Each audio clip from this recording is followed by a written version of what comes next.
हाय दोस्तों, स्वागत है आपका अपने चैनल यूसीसी अविनाश सर में। और जैसे कि आपको पता है कि जब भी हम कोई वीडियो लेकर आते हैं तो एक उसके पीछे कुछ न कुछ पर्पज़ होता है। और आज एक महत्वपूर्ण जानकारी को आपके बीच में साझा करने आए हैं।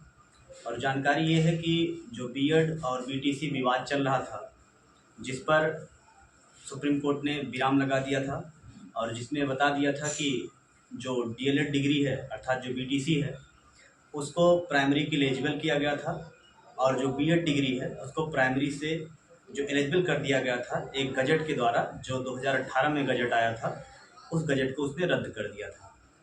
इस आहत से काफ़ी बच्चे परेशान थे जो बीएड डिग्रीधारी बच्चे थे, जो लगभग पूरे देश में करोड़ों बच्चे थे। उन सब बच्चों को बहुत आहत हुई थी।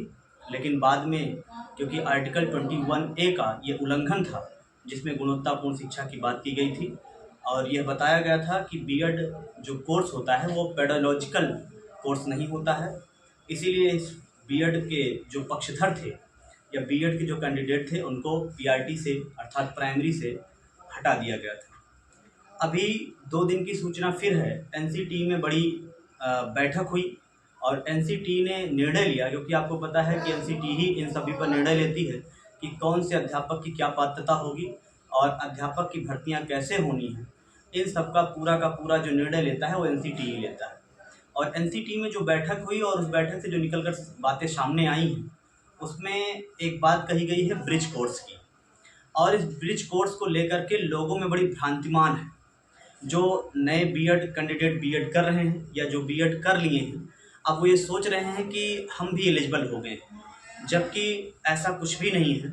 अभी सिर्फ और सिर्फ ब्रिज कोर्स उनके लिए लाया गया है जो ऑलरेडी बीएड कैंडिडेट चयनित हैं। जैसे आपको पता है कि 2018 में जो 69,000 शिक्षक भर्ती आई थी, उत्तर प्रदेश सूबे के सबसे बड़े प्रदेश में आई थी, उन कैंडिडेटों को बचाने के लिए सुप्रीम कोर्ट ने आदेश दिया था एनसीटीई को कि 1 साल के भीतर अर्थात 12 मंथ के भीतर एनसीटीई कुछ न कुछ अपना फरमान लेकर आए और 1 साल के भीतर उनको ब्रिज कोर्स कराए, ताकि वह भी पीआरटी के लिए मान्य हो जाए।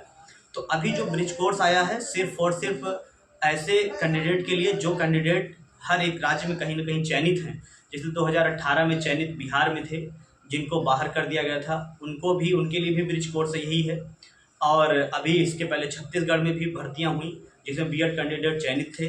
तो ऐसे जिस राज्य में बीएड कैंडिडेट चयनित हैं और जिन्होंने ब्रिज कोर्स नहीं किया है, उन्हीं के लिए यह कोर्स लाया गया है। और सबसे पहले यह ब्रिज कोर्स जो कराया जाएगा वह उत्तर प्रदेश के चयनित बीएड डिग्रीधारियों को कराया जाएगा। और बाकी अभी ऐसी कोई सूचना नहीं आई है कि जो बीएड कर रहे हैं या जो बीएड कर चुके हैं उनके लिए यह ब्रिज कोर्स है।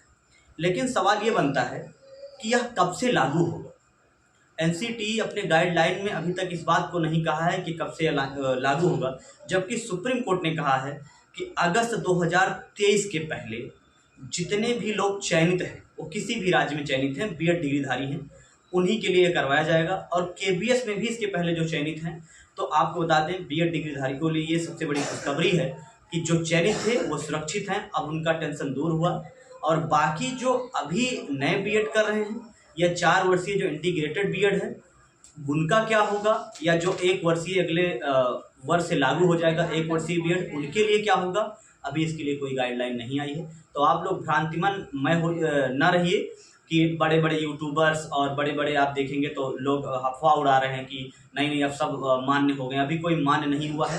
अभी सिर्फ और सिर्फ उन्हीं कैंडिडेटों को सुरक्षित किया गया है जो चयनित है। थैंक यू सो मच, हमारे चैनल में बने रहिए।